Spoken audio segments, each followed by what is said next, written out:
The giant screen in Times Square went black on a sunny Tuesday morning. Then every screen in the city did the same. Around the world, from Tokyo to London, all broadcasts stopped at once. The silence lasted exactly 30 seconds before a face appeared on every screen on Earth. The face belonged to a tall, muscular woman with steel-gray skin and fierce golden eyes. Her black armor gleamed under bright lights, and various medals covered her chest. She stood straight and proud, like someone used to being obeyed. People of Earth, she spoke in perfect English, her voice deep and commanding. I am Commander Stone of the Valkyrie Empire. We have watched your planet for some time now, and we find you interesting. Above major cities worldwide, massive warships appeared through shimmering portals. Each ship was the size of a small city, shaped like ancient arrowheads, and covered in glowing purple markings. The largest one hung over New York, its shadow darkening Central Park. Commander Stone continued her message. We are warriors. For 10,000 years, we have tested worlds we meet. Those who pass our challenge become our allies. Those who fail. She let the threat hang in the air. In the United Nations Emergency Council room, world leaders gathered quickly. The U.S. president wiped sweat from his forehead. The Chinese premier gripped his chair tightly. The Russian president stared at the ceiling screens, where Commander Stone was still speaking. We request your champions for ritual combat, Stone announced. But we have studied your history. We know that in most of your cultures, males are considered your warriors. She smiled, showing teeth that gleamed like polished metal. So, to make this interesting, we demand male champions only. The room burst into argument. Military advisors shouted suggestions. Scientists waved data tablets. Diplomats tried to talk over each other. On the screens, Stone explained the rules. 3 days. You have 3 days to choose your champions. They will face our warriors in honorable combat. If they win, Earth gains our respect and alliance. If they lose, she paused again, her golden eyes glowing brighter. Well, let's just say you don't want them to lose. Outside the UN building, crowds gathered. Some people panicked, running to stores for supplies. Others stood in the streets, staring up at the massive ships. Police tried to keep order, but they too kept looking at the sky. In the council room, General Roberts from the U.S. slammed his fist on the table. We need our best special forces. Navy SEALs, SAS, Spetsnaz. The Indian representative shook her head. Did you see their ships? Their technology is far beyond ours. Brute force won't work. Then what do you suggest? The French president asked, his voice tired. We have 3 days to find champions who can save Earth, and they must be men because these aliens want to prove some point about gender. In the corner of the room, a quiet aide whispered something to the Secretary General. The old man's eyes widened. He asked the aide to repeat whatever she had said. Then, for the first time since the aliens appeared, he smiled. Ladies and gentlemen, he said, standing up. I believe I have an idea. It's either brilliant or insane, but given our situation, we might need a bit of both. The room fell silent as he explained his plan. At first, there were shocked faces, then arguments. But as he continued talking, showing data on the main screen, the arguments died down. One by one, the world leaders began nodding. Above them, Commander Stone's face still filled the screens. Remember, Earth, 3 days. Choose wisely. The Valkyrie Empire awaits your champions. The transmission ended, leaving the world in silence. But in that quiet UN room, a plan was forming. A plan so unexpected that even the mighty Valkyrie Empire would never see it coming. Earth's response wouldn't be what these warrior women expected. It would be something much, much better. Tom Miller was having a normal morning in his kindergarten classroom when 2 men in black suits walked in. His students were busy with finger painting, and 6-year-old Billy had just managed to get blue paint in his hair again. Mr. Miller, one of the agents said quietly, we need you to come with us. It's about the aliens. Tom looked at his class of 20 kids, all happily making a mess with paint. "I have to finish my day first," he said firmly. "These children are my responsibility." The agents exchanged looks. One spoke into his earpiece, and after a moment, nodded. "Very well. We'll wait." By sunset, Tom found himself in a room deep beneath the UN building. World leaders stared at him from a circular table. The Secretary General stood up and smiled. "Mr. Miller," he said warmly, "thank you for coming. We've been studying your work for the past 2 days." On a large screen behind them, videos played. Tom teaching his students. Tom stopping fights between children. Tom helping angry parents become calm parents. 10 years of his special teaching program, all documented. "Your conflict resolution success rate is extraordinary," the Chinese premier said. 99% of violent incidents prevented. Even the most aggressive children become peaceful under your guidance." Tom shifted in his chair. "They just need someone to listen to them," he said simply. "Everyone does." "That's exactly why we chose you," the Secretary General said. "You see, we've been watching the Valkyrie Empire's broadcasts, their shows of strength, their warrior pride. And we noticed something." The screen changed to show Commander Stone and her warriors. Their fierce poses, their aggressive speeches, their constant challenges. "They're acting like children," Tom said suddenly. "Understanding. Like my kids when they first come to class. All that aggression, it's just fear," the Indian representative finished. "Fear of appearing weak. Fear of change. Fear of being wrong." The Russian president leaned forward. "Mr. Miller, we're not looking for someone to fight their warriors. We're looking for someone to understand them, to help them, like you help your students." Tom watched more footage of the aliens. He saw what others might miss. The younger warriors' uncertain glances, the way some shifted uncomfortably during the most aggressive speeches. The signs were there, just like in his classroom. "You want me to treat an alien empire like a kindergarten class?" he asked. "We want you to be yourself," the Secretary General said. "The champion they least expect, the one they need most." In orbit, aboard the massive Valkyrie flagship, Commander Stone received the message about Earth's chosen champion. She watched Tom's file with growing anger. "A teacher," she roared, "of small children. This is their champion." Lieutenant Thunder, her youngest officer, studied the footage carefully. "Commander, perhaps they're trying to insult us, or trick us." Stone paced the command deck, her armor clicking against the metal floor. "They send this soft man who plays with children against our finest warriors. This will be over in seconds." But something made her pause. In one video, Tom calmly faced down an angry parent twice his size, speaking softly until the man's rage melted away.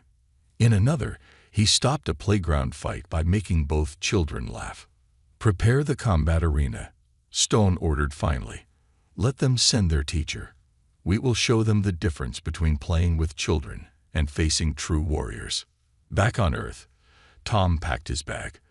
But instead of weapons, he filled it with his teaching supplies. Crayons, stickers, his special talking stick, and his favorite Peace Corner pillows. "Are you sure about this?"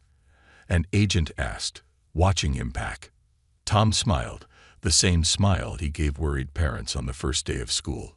Sometimes the strongest person in the room is the one who doesn't need to prove their strength.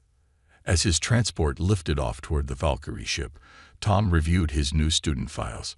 Only this time, instead of children's names, they contained information about an entire alien empire. It was going to be his most interesting class yet. The Valkyrie ship's combat arena was massive. Metal walls rose 50 feet high, and bright purple lights cast harsh shadows across the floor. Thousands of warrior women filled the viewing stands, their armor gleaming, their voices a low rumble of anticipation. Tom walked into the arena carrying his blue canvas teaching bag. He wore what he always wore to class: brown pants, a comfortable sweater with patches on the elbows, and his lucky teaching shoes, scuffed but reliable sneakers covered in cartoon stars his students had drawn. Commander Stone's voice boomed through the arena. "Humans, you mock our sacred combat tradition by sending this teacher." "Hello," Tom called up cheerfully, waving at her viewing box.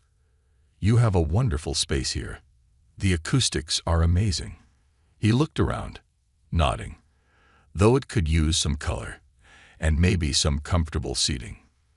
The warriors muttered in confusion as Tom began unpacking his bag. He laid out colorful cushions in a circle, put up a few posters about feelings, and set up his Peace Corner sign, complete with twinkling lights. Lieutenant Thunder stepped into the arena, her battle armor bristling with weapons. She stood 7 feet tall, her gray skin rippling with muscles. "What is the meaning of this?" she demanded.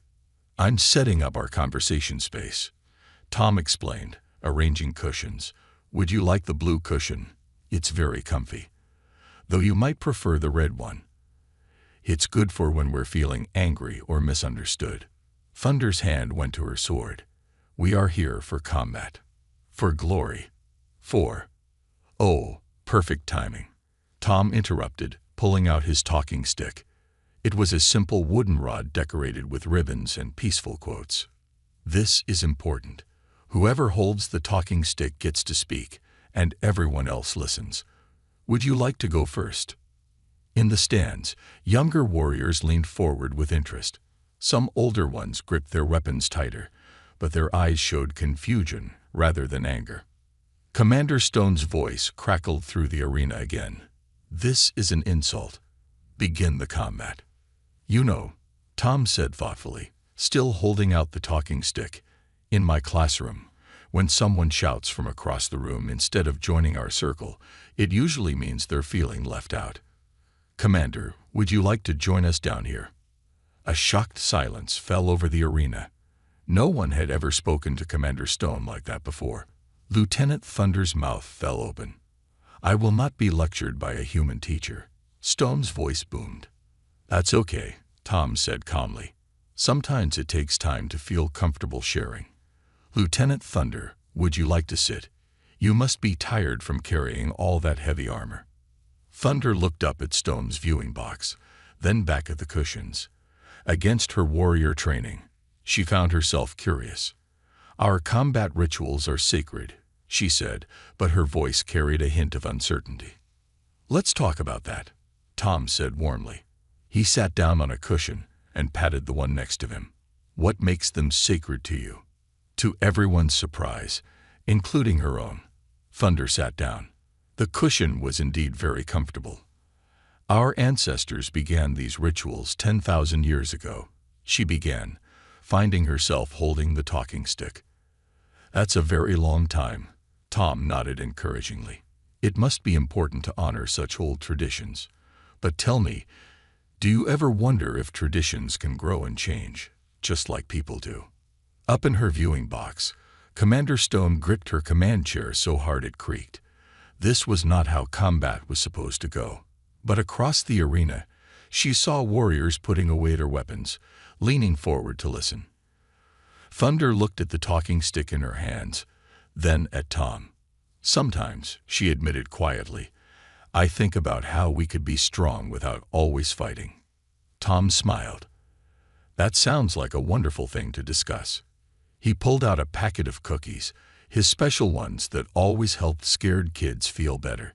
"Would you like a cookie while we talk? Sharing food helps us share ideas." The greatest battle in Valkyrie history was about to begin. But it wouldn't be fought with weapons. It would be won with words, understanding, and chocolate chip cookies. 2 hours had passed in the combat arena, but not a single punch had been thrown. Instead, the talking circle had grown. Lieutenant Thunder sat cross-legged on her blue cushion, her armor loosened at the joints for comfort. 5 other young warriors had joined them, forming a small circle on the arena floor. "So you're saying," Thunder spoke carefully, holding the talking stick, "that on Earth, strength is measured in many ways, not just combat." Tom nodded, offering another cookie to a young warrior named Swift who had just shared her story. "Exactly. Sometimes the strongest thing we can do is listen, or admit we're wrong, or try something new even when it's scary. Commander Stone's voice crackled through the arena again, but it had lost some of its thunder. This is not combat. This is. Commander, Tom called up warmly, we're discussing different types of courage. Your perspective would be very valuable. The purple cushion is still free. A murmur ran through the watching warriors. Nobody had ever invited Commander Stone to sit on a cushion before. The very idea seemed impossible. Thunder twisted the talking stick in her hands. In training, they tell us that change is weakness. That questioning tradition dishonors our ancestors. She looked up at Tom. But I keep thinking about my younger sister. She left the warrior path to become a healer. We're not supposed to speak of her anymore. That must hurt, Tom said gently. Missing your sister. Tears, something no warrior was supposed to show, glinted in Thunder's golden eyes. She was so happy helping others. Maybe that was her way of being strong. From the stands, more young warriors descended to the arena floor. They formed a larger circle, some sitting awkwardly in their armor, others removing pieces to get comfortable. Tom pulled more cushions from his seemingly bottomless teaching bag. In my classroom, Tom explained, passing the talking stick to Swift, we have a saying. Different flowers grow in different ways, but each one makes the garden more beautiful. Swift's voice shook as she spoke. I always wanted to be an artist, to create beauty, but they said warriors only destroy. That's not true, Thunder suddenly exclaimed. Then she blushed, remembering the rules. Sorry, I should wait for the talking stick. Tom smiled. That was worth interrupting for. Why isn't it true, Thunder? The young lieutenant sat straighter. Our greatest warriors of old didn't just destroy. They built our first cities. They wrote our laws. Her eyes widened with realization. They created things too. A new voice cut through the arena. The talking stick. May I have it? Everyone looked up. Commander Stone stood at the edge of the circle. Her armor, usually polished to perfection, showed signs of wear. Her face, always fierce in broadcasts, now held something else. Uncertainty. Thunder quickly offered her the talking stick. Stone sat down heavily on the purple cushion, making it flatten completely under her armor. My grandmother, Stone began, her voice softer than anyone had ever heard it. She told me stories about how our empire began not with conquest, but with protection. We were defenders first, builders. But somewhere, over the generations, we forgot. Tom reached into his bag one last time. He pulled out a box of crayons and some paper. Sometimes, he said, placing them in the center of the circle, when words are hard to find, drawing helps. Would anyone like to draw their vision of what the Valkyrie Empire could be? Stone looked at the crayons like they were alien artifacts. Thunder picked up a blue one with wonder. Swift grabbed a whole handful, her face lighting up. Around them, more warriors descended from the stands. The circle grew larger. Armor clinked as warriors sat down, picked up crayons, and began to draw. In the center of it all, Tom smiled. This was familiar. Every new school year started this way, with walls coming down, with trust being built, with hearts opening to new possibilities. The greatest victory wasn't changing the Valkyrie Empire. It was helping them change themselves. The combat arena no longer looked like a place of battle. Colorful drawings covered the metal floor. Warriors sat in groups, sharing crayons and stories. Some had removed their armor completely, revealing casual clothes underneath that they usually hid. Commander Stone held up her drawing with uncertain hands. This was my grandmother's garden, she explained. Before she became Supreme Commander, she grew flowers from 100 worlds. I used to play there as a child. What happened to it? Tom asked gently, noting how the other warriors listened intently. We turned it into a training ground. Stone's voice carried an edge of regret. It was said that gardens showed weakness. That beauty had no place in a warrior's life. Lieutenant Thunder studied her own drawing, a picture of her sister healing an injured bird. "We've thrown away so much in the name of strength," she said softly. Suddenly, the arena doors burst open. 3 elder warriors strode in, their ancient armor decorated with battle marks. They stopped short at the sight before them. "What is this disgrace?" the eldest, General Rage, demanded. "Commander Stone, explain yourself." The younger warriors scrambled to their feet, but Tom remained seated calmly. He noticed how Stone gripped her drawing tighter instead of dropping it. "General," Stone said, standing slowly, "we are learning about different forms of strength." "Strength." Rage spat the word. "You sit on cushions, draw pictures, share feelings like weak children." Tom raised his hand, just as he did in class when students got too loud. To everyone's surprise, the general fell silent. "May I share something?" Tom asked. "In my classroom, when someone shouts, we ask them what they're really afraid of." The arena went completely still. No one had ever suggested that a Valkyrie general was afraid of anything. "Afraid?" Rage's voice shook with anger. "I fear nothing. I have won 1,000 battles. And yet," Tom said kindly, "you fear change so much that you would rather shout than listen, rather fight than understand." Thunder stepped forward, her drawing still in hand. "General, look at what we've discovered. Our history, it's more than just battles. We were creators once, builders, healers." Other warriors began holding up their drawings. Pictures of gardens, libraries, hospitals, dreams they'd never dared share before. "This is corruption," Rage declared. "The human has poisoned your minds."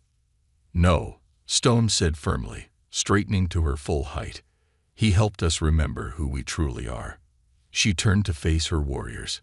"How many of you have hidden talents because they weren't warrior enough? How many have sisters, daughters, friends who left because they didn't fit our narrow view of strength?" Hands raised across the arena. Even some of Rage's own honor guard lifted their hands slowly.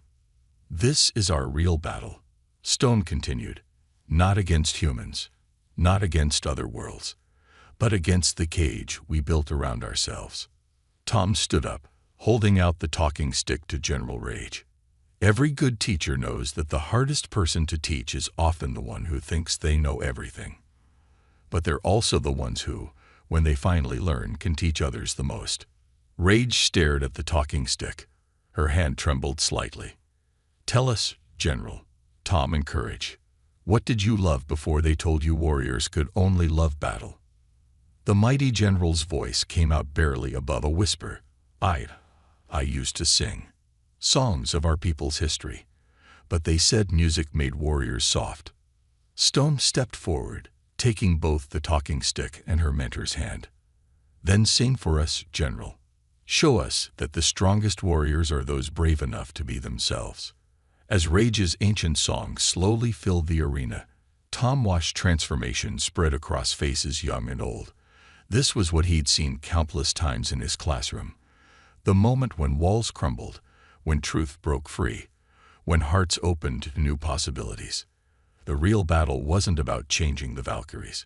It was about helping them remember who they were always meant to be. News spread through the Valkyrie fleet like wildfire. Warriors gathered around view screens showing live feeds from the combat arena. What they saw shocked them. Their legendary General Rage was teaching young warriors an ancient battle hymn, but she had transformed it into a song of peace.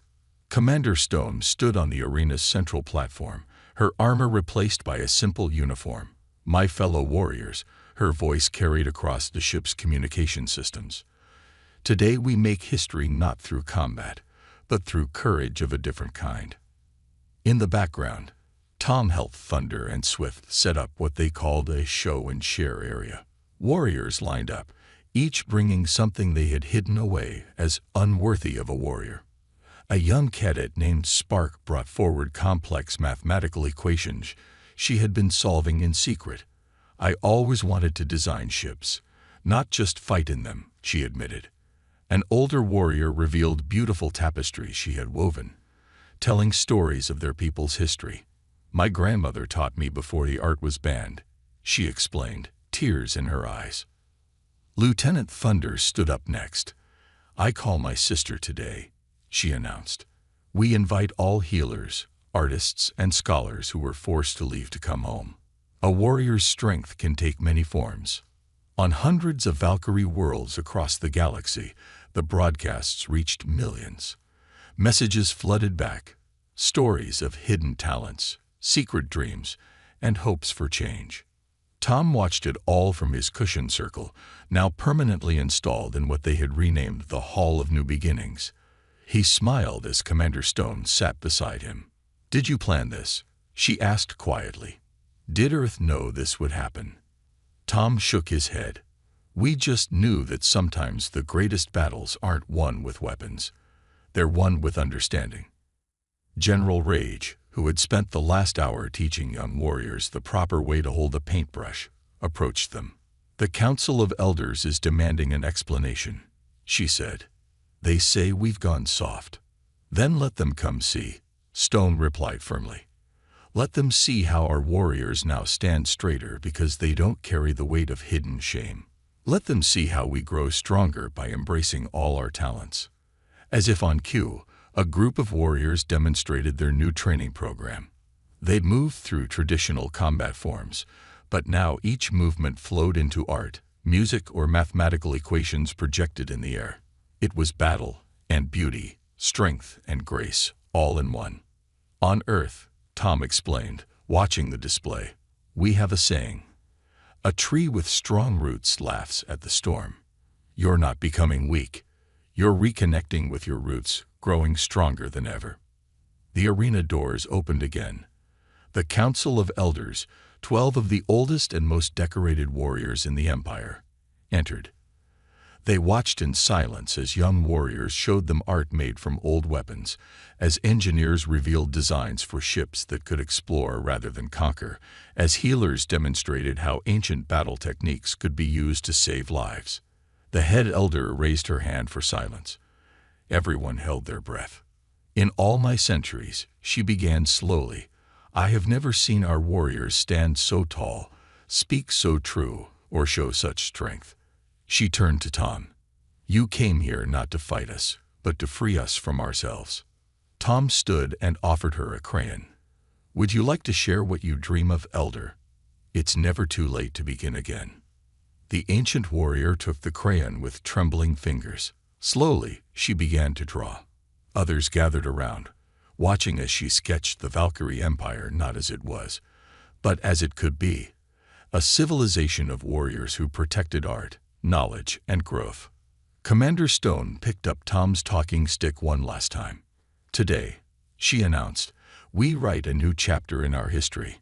Today, we prove that the greatest victory comes not from defeating others, but from freeing ourselves." Through the giant windows of the arena, Earth shone like a blue jewel. Tom looked at it and smiled. Sometimes the best lessons came from the most unexpected teachers, and sometimes the strongest warriors were the ones brave enough to change. 1 month after the battle that never was, the Valkyrie flagship hovered over New York City again. This time, instead of casting shadows of fear, it sparkled with lights and decorations. Colorful banners hung from its sides, showing art created by warrior artists. Inside the United Nations building, Tom sat in his usual comfortable sweater while Commander Stone addressed the world leaders.